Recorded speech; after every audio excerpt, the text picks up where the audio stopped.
Bien, pues muy acorde a lo que te comento, a lo que hacía en la oración, desconocer el Evangelio y desconocer a Jesús, decía San Jerónimo, desconocer la Escritura, dice él, es desconocer a Cristo. Hoy el Evangelio de San Lucas son apenas 5 versículos los que vamos a leer, 6 versículos, de 57 al 62 en el capítulo 9 de San Lucas. Y puse este título con interrogantes y también con puntos suspensivos. Un Dios celoso, pareciera que la palabra celoso es un elemento, pues, de egoísmo, o sea, digámoslo de esa manera. Jesús puede querer que no haya nada que compita con él, ser único en nuestra vida, que él sea un parteaguas, que él sea alguien que nos mueve con mayúscula, y que cuando haya una duda, él tenga preferencia en mi discernimiento, cuando haya una situación complicada, que primero considere no ofenderlo a él antes que hacer otras cosas. Hoy vamos a profundizar un poquito en ese sentido, sobre todo a partir de aquello que el Señor le responde a 3 personas que en el relato del Evangelio buscan seguirlo a él. Puse como quiera una imagen hermosa del buen pastor, digamos, los cuidados que él tiene para con sus ovejas, quizá para poder hablar de un Jesús que pide, él tenga un lugar preferente en nuestra vida, saber que este pastor dio la vida por las ovejas, o sea, y que las ovejas, en lo que él expresa con su vida y su sacrificio, os han sido más valiosas o tan valiosas que han merecido o han sido merecidas por la sangre del pastor. Y me gustó esta frase también sobre lo que significa este Jesús que quiere que le amemos a él. O sea, yo entro a la iglesia para amar a Dios, pero no me quedo ahí, sino que tengo que salir para amar al prójimo. O sea, ese Dios que pide ser amado con preferencia, no se queda solamente en mi vida de interioridad, sino que tiene que ir a la exterioridad. Y puse en la parte de abajo una frase, amor con amor se corresponde. Yo quito la palabra pagar, o sea, porque hay cosas que no se pagan con nada y el amor no se paga con nada, el amor se corresponde. O sea, ¿con qué pago yo las oraciones de alguien? Con nada. Yo correspondo a esas oraciones haciendo un ministerio digno de Dios y de su iglesia. O sea, ¿con qué pago yo esa monedita de la que alguien se privó para que yo me formara en el seminario?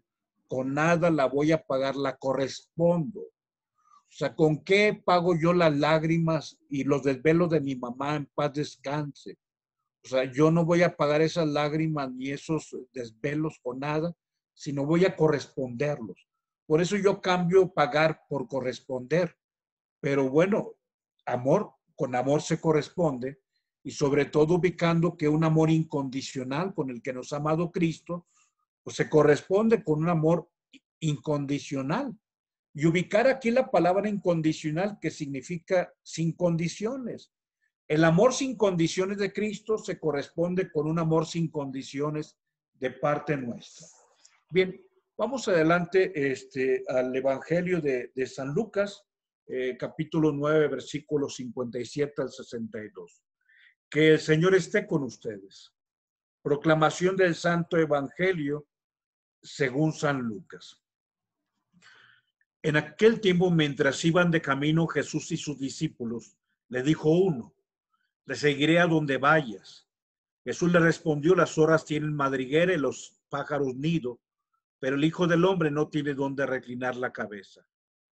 A otro le dijo: sígueme. Él respondió: déjame primero ir a enterrar a mi padre.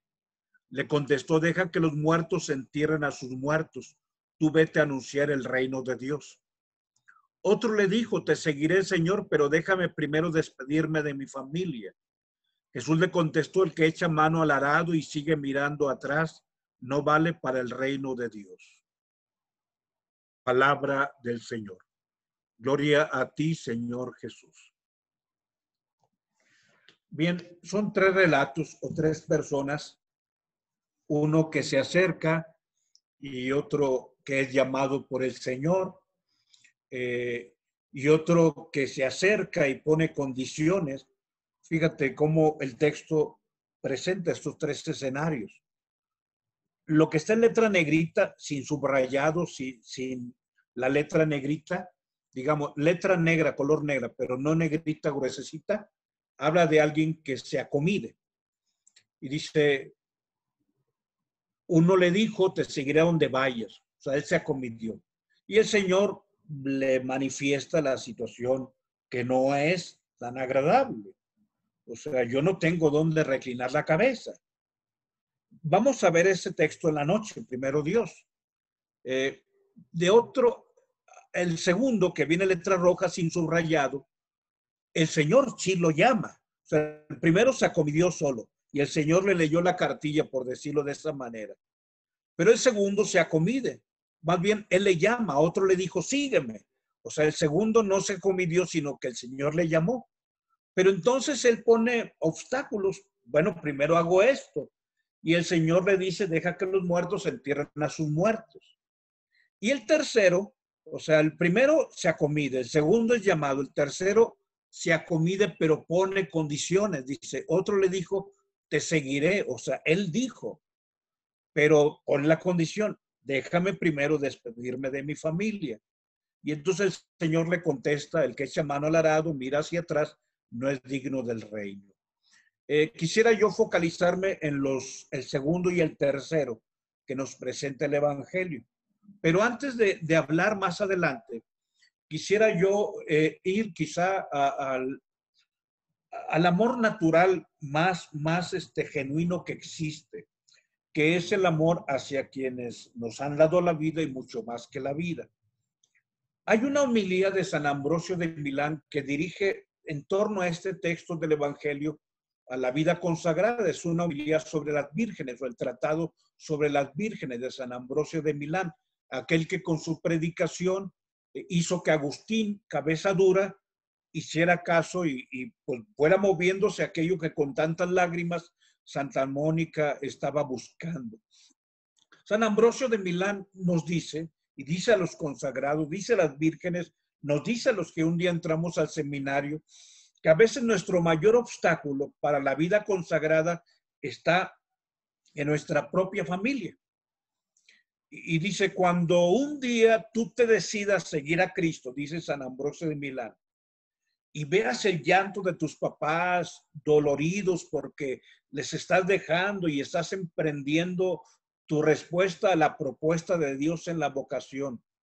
Dice, si tú sabes resistir, dice San Ambrosio de Milán, ante las lágrimas quebrantadoras de tu papá y de tu mamá para que no te vayas a la vida consagrada, dice, el momento en que tú seas capaz de vencer ese obstáculo, dice, si tú ya lo venciste, tendrás la fuerza para vencer cualquier otro obstáculo, dice, porque el obstáculo más grande en torno a esa lucha que tenemos por seguir a Cristo se encuentra a veces en unos papás que a veces no desean o no permiten que los hijos sigan una vocación al seguimiento del Señor. Lo comento solamente como un preámbulo antes de dirigirnos al contenido del mensaje. Y te lo comento que como un seminarista que fui durante 11 años y como un formador de seminaristas que fui durante 10 años, pues yo era el primero en constatar que precisamente allí era donde se encontraba una de las situaciones más difíciles. O sea, había quienes no aceptaban la vocación de sus hijos, había quienes le negaban el habla, había quienes prácticamente les desterraban de la casa. Y bueno, conozco muy buenos sacerdotes que precisamente, o sea, ante ese lucha interna, dieron el paso y pues Dios sabe. Y te comento, o sea, con el paso de los años sus papás están felices, felices de la vida. Y te comento un caso que quizás conoces, el párroco del Sagrado Corazón, el padre Armando de León, que yo sé que ha sido al Sagrado Corazón. Ahí yo ayudé durante algunos años y algunas de las personas con quien tengo mucha cercanía, ahí nos encontramos. Pero el padre Armando de León, sus papás nunca aprobaron que estuviera en el seminario. ¿Por qué? Porque sus papás eran adventistas. Eran de un rancho que se llama El Pastor. Nomás fíjate cómo se llamaba el rancho. El pastor no porque era el pastorcito de Chivitos, sino el pastor como ministro religioso, así se llama el rancho. El pastor y está en Montemorelos. Tú ubicas que Montemorelos tiene una gran influencia de toda índole, porque incluso académica y hay médicos excelentes egresados de la Carlota y todo. O sea, aquí tenemos que tener esa capacidad de ver lo bueno y decir que cada uno sirvamos al Señor. Pero bueno, Armando de León nunca, o sea, sus papás nunca se pararon en el seminario, pero él siguió, o sea, sintió el llamado, un excelente sacerdote, y pues bueno, hoy su papá ya murió, su mamá todavía vive. Una mujer feliz, o sea, porque ve que su hijo, aunque no es adventista, es un buen sacerdote y está sirviendo a Dios nuestro Señor. Pero adelante, hablemos sobre, pareciera que este texto nos muestra a Cristo celoso y lo pongo en interrogación porque pues nos puede causar un poco hasta de incomodidad. O sea, ¿por qué? Porque para nosotros Cristo es lo más maravilloso que le ha sucedido al mundo. Digamos, Cristo es lo más grande, Cristo es el amor perfecto. Y como que hablar de celos es hablar de como que cierto egoísmo, pero digamos, el amor en sí mismo, cuando es amor auténtico, sí necesita que se le corresponda. O sea, no es interés. O sea, pregúntale a los papás que aman a los hijos con el amor más limpio, pero cuánto gusto le da a un papá que los esfuerzos que realiza se vean coronados.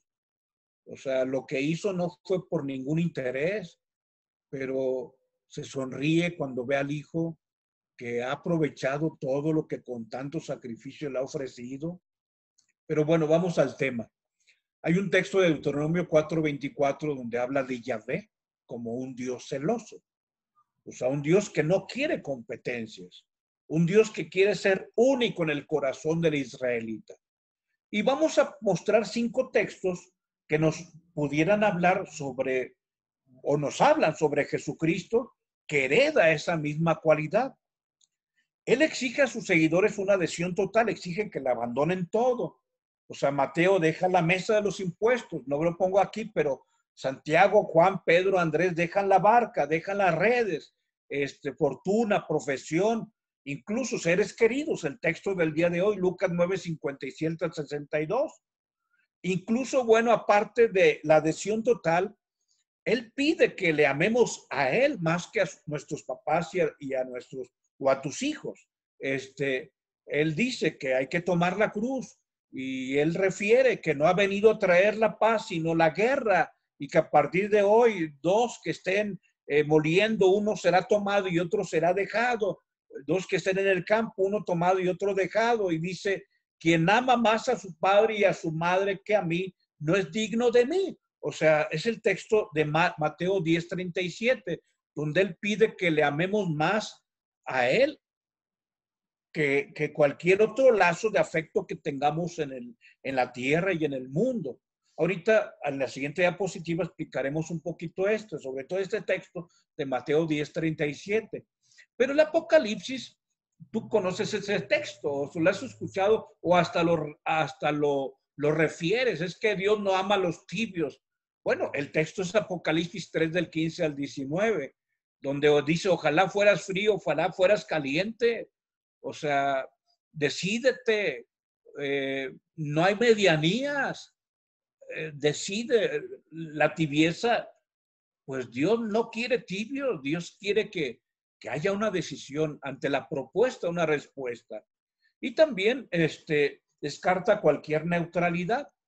El que no está conmigo está contra mí, o sea, nuevamente tienes que decidir. Y todo aquello del Deuteronomio 15 y todas las referencias, pongo ante ti vida y muerte, pongo ante ti bien y mal, pongo ante ti día y noche, o sea, elige, o sea, ¿qué es lo que eliges?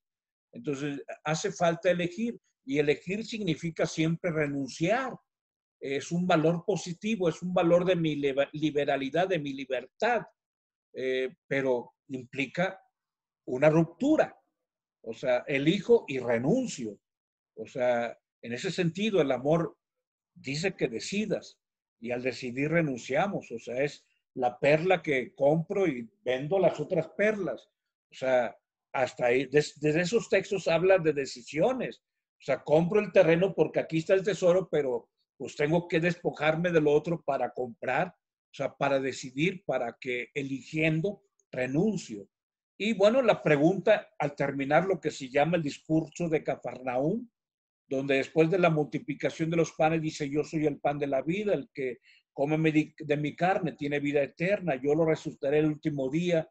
Y algunos empiezan a alejarse, dura palabra es esta, ¿quién puede resistirla? Y el Señor, el Señor que te dice y que me dice elige, les dice a los apóstoles cuando eran 5,000, porque multiplicó panes, de pronto le quedan los 12 y le dice: ¿ustedes también quieren marcharse? O sea, ¿qué deciden? ¿Quieren estar aquí o se quieren ir? Sí, Cristo nuestro Señor también dialoga con nosotros para que podamos llegar a nuestras decisiones. Te decía adelante sobre todo este texto de Mateo 10:37, algunos lo matizamos. ¿Por qué? Porque, bueno, eso de que preferir a Jesús, yo te he dicho que hay 3 razones por las que Jesús está sobre cualquier afecto que podamos tener. Primero, su naturaleza.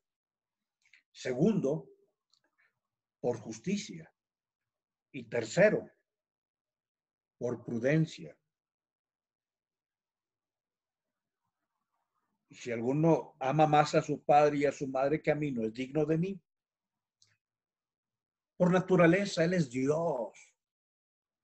O sea, Él es el creador, el que me dio la vida y el que me regresó la vida cuando estaba en pecado. O sea, por naturaleza, Él merece que le ame sobre todo, porque mis papás, al final de cuentas, no fueron más que instrumentos de Él, por los que Dios me dio la vida y mucho más que la vida.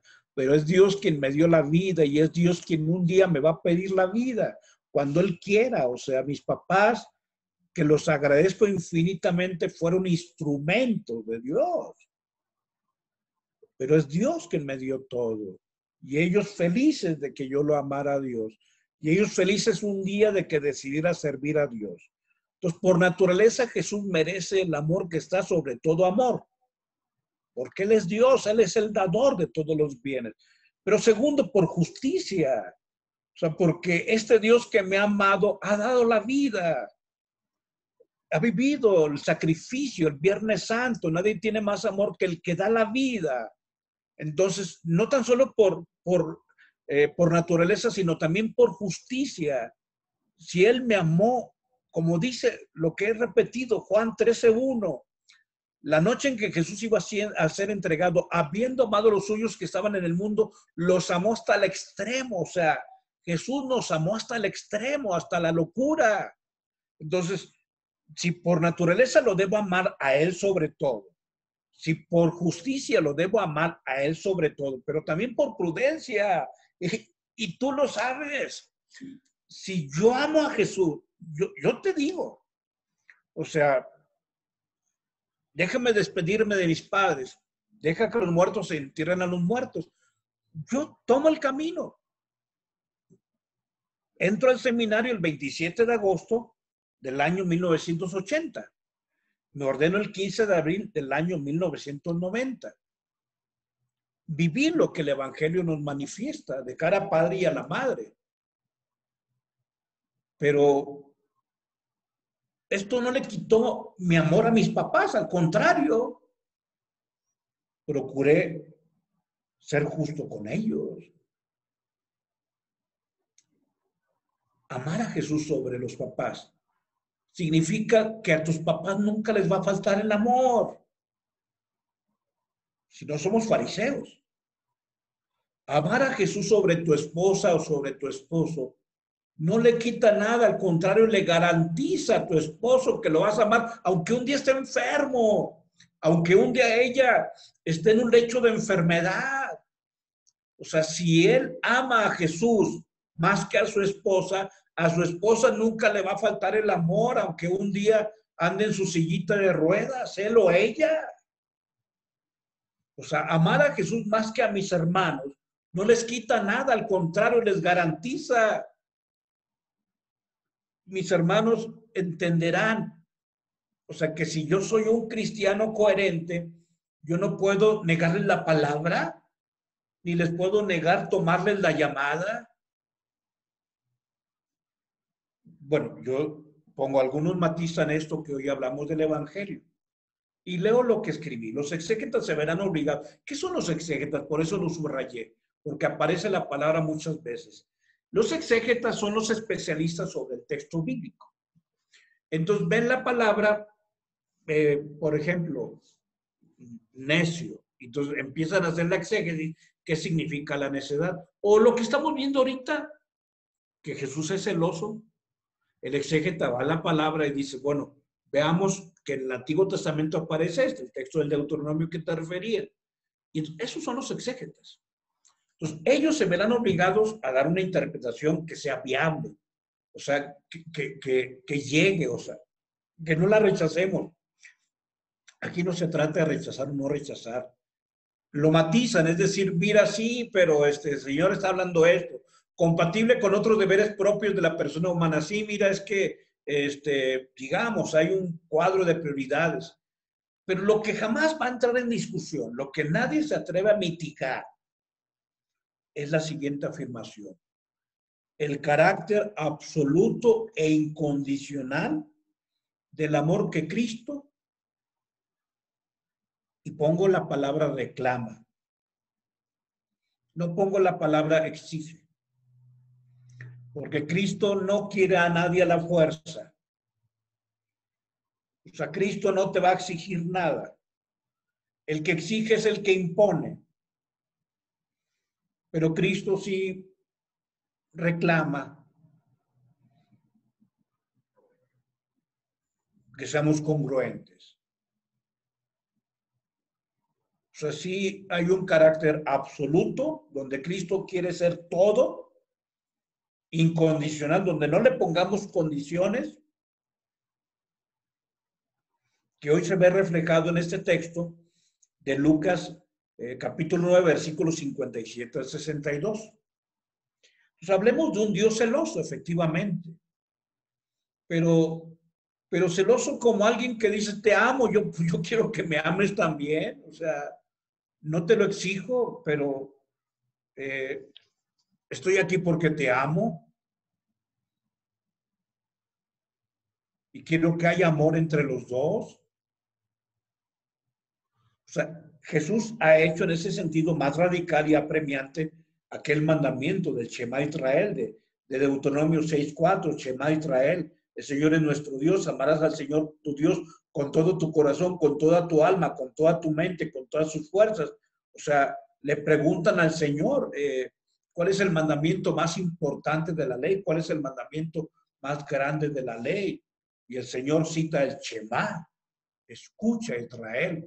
O sea, lo cita. Bien, adelante. Hablemos del amor que debemos ofrecer a Cristo. Debemos amar a Cristo con todo, con todo. O sea, con todas sus energías, con las mías también. O sea, hasta quedar exhausto, hasta decir, ya necesito unas vacaciones, pero amarlo con todas tus energías. O sea, con todo mi vigor. O sea, con todas mis potencias, o sea, cuáles son mis capacidades, cuál es mi creatividad, cuál es mi ingenio, cuál es mi destreza, o sea, cuáles son mis, digamos, aptitudes y mis actitudes. O sea, todo, o sea, tiene que ser puesto al servicio del amor que le tengo al Señor.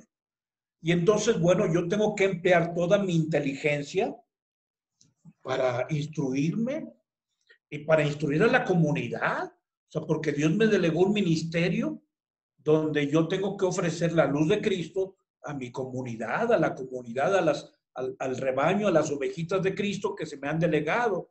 Y estamos aquí precisamente en ese ejercicio ininterrumpido, en el momento suspendido por cuestiones ajenas a un servidor, pero no lo interrumpimos. O sea, cómo emplear mi inteligencia para ilustrar la fe y para que la fe acreciente el amor que le tenemos a Él. Hoy por eso vemos un elemento del amor a Cristo, que es el Señor merece que le amemos incondicionalmente. Mi memoria que Dios me ha dado, o sea, está obligada a nunca olvidar a Jesús. O sea, yo no puedo olvidarme de Él. O sea, yo no puedo dejarlo en mi amnesia ingrata. O sea, yo debo amarle con toda la sensibilidad, con mis afectos, con mis emociones, con mi pasión. O sea, aquella definición que te decía de mi primera parte de la vida, donde decía, Jesús es mi pasión dominante. O sea, con toda mi sensibilidad, para que entonces yo tenga delicadeza con Él, donde tenga una cierta intransigencia, ¿sabes que esto no lo acepto? O sea, no, perdóname, yo no voy a aceptar que vayas contra la vida, ¿verdad? O sea, el Señor nos enseñó y, o sea, ¿sabes qué? O sea, la santidad del matrimonio, acepto, bueno, o sea, que cuando el matrimonio ya no es santo, a ver qué caminos o qué decisiones, pero, a ver, espérame, no puedo yo jugar con lo sagrado. No, eso no. O sea, debo ser imaginativo. O sea, debo decir, bueno, a ver, la ratita que tengo aquí arriba, que dé la vuelta ahí, hombre, que le dé la vuelta. Le pongo ahí un pedacito de queso o le pongo ahí a la ardillita que esté dando la vuelta. También, obviamente, la ternura, o sea, junto con el ser delicado, tener expresiones de amor, decirle, Señor, te amo con toda mi alma, o sea, decirle, expresarle un amor vigilante, o sea, que cuida nuestra relación, o sea, para que no se eche a perder un amor fuerte, un amor con esa fortaleza que nos sostiene, un amor documentado, o sea, que cada día debe conocer más, o sea, uno debe conocer a la persona amada y cada día le conocemos más, un amor compasivo que brote de que le amo a Él, que se genere el amor compasivo, pero también un amor perseverante. Pero te decía, amarlo con todo, así titulo esta diapositiva. Pero ahora pasemos a la siguiente donde digo, amarlo en todo. So, no tan solo amarlo con todo, sino amarlo en todo. O sea, hemos de amar a Dios con todas las fuerzas espirituales y físicas. Entonces, lo amaré en todo. O sea, si tú eres médico, cuando en tus manos tomas el estetoscopio para atender al enfermo, o sea, tú debes amarle en todo. O sea, hoy el Evangelio dice que quien toma el arado y mira hacia atrás no es digno de él. O sea, si no sueltas el timón del arado, debes amarle. O sea, amarás a Cristo para no soltar el timón del arado. El timón tiene un nombre, de esos nombres de los tecnicismos, que a veces ya no las conocemos porque ya no estamos en el campo, pero se le llamaba la mancera, como el apellido del político, la mancera, que era ese, digamos, ese timoncito que traía el arado para que entonces uno fuera llevando el arado. Entonces, si no sueltas la mancera del arado, amarás a Cristo si repartes el pan entre los hambrientos. O sea, ¿por qué lo hacemos? Porque amamos a Cristo. Amarás a Cristo con tus pies y con tu boca si vas al mundo predicando el reino de los cielos. O sea, amarlo en todo es amarás a Cristo si corres y dedicas tiempo para ayudar al que necesita ayuda. O sea, ¿qué estamos haciendo? Amarlo en todo, incluyendo sacando tiempo. Amarás también a Cristo si te quedas quieto cuando todo el mundo corre, cuando todo el mundo se va y tú dices, yo no debo de irme, o sea, yo no debo de marcharme, que hay peligro, Sí, pero aquí estoy porque debo ser leal a la persona de Cristo. Entonces te decía, amar con todo a Cristo y amarlo en todo a Cristo. Pero vamos concluyendo nuestra reflexión. Adelante. Amarlo a Él solamente. Que esto no implica que no voy a amar a los demás, sino al contrario. ¿Por qué estamos aquí? Porque lo amamos. Y seguiremos aquí. ¿Te fijas cómo cuando amamos a Cristo sobre todos, en realidad todos salen ganando? Cristo es un Dios celoso. Y qué bueno que sea celoso, para que el amor que le tenemos nunca disminuya. Y si no disminuye el amor a Él, no disminuirá el amor a los demás. Así de grande y de sabio es Jesucristo. Tu cabeza ama a Cristo cuando se deja coronar de espinas. Tu cabeza ama a Cristo cuando soportas con firmeza las dudas que a veces se siembran contra la fe y eres capaz de que esa mente le pides a Dios, Espíritu Santo, te ilumine. Tus ojos aman a Cristo cuando lloran su pasión y muerte, y tus ojos aman a Cristo cuando se apartan de una ocasión pecaminosa. Tu lengua amará a Cristo si cantas sus alabanzas, si cantas los salmos, los himnos, o los rezas, los recitas. Pero tu lengua también amará a Cristo si tienes palabras de consuelo para el afligido. Y en esa bocina donde no saben ni quién está atrás, ni cómo es su rostro, tú tienes una palabra de consuelo. Tu lengua amará a Cristo si no rechaza la esponja del vinagre, los difíciles.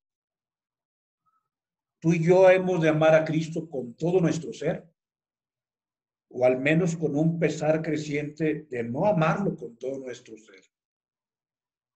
Por eso debemos amar a Cristo, inclusive sobre nuestros seres más cercanos, sabiendo que si amamos a Cristo sobre nuestros seres más cercanos, nunca estaremos lejanos de ellos. En el nombre del Padre, del Hijo y del Espíritu Santo. Amén.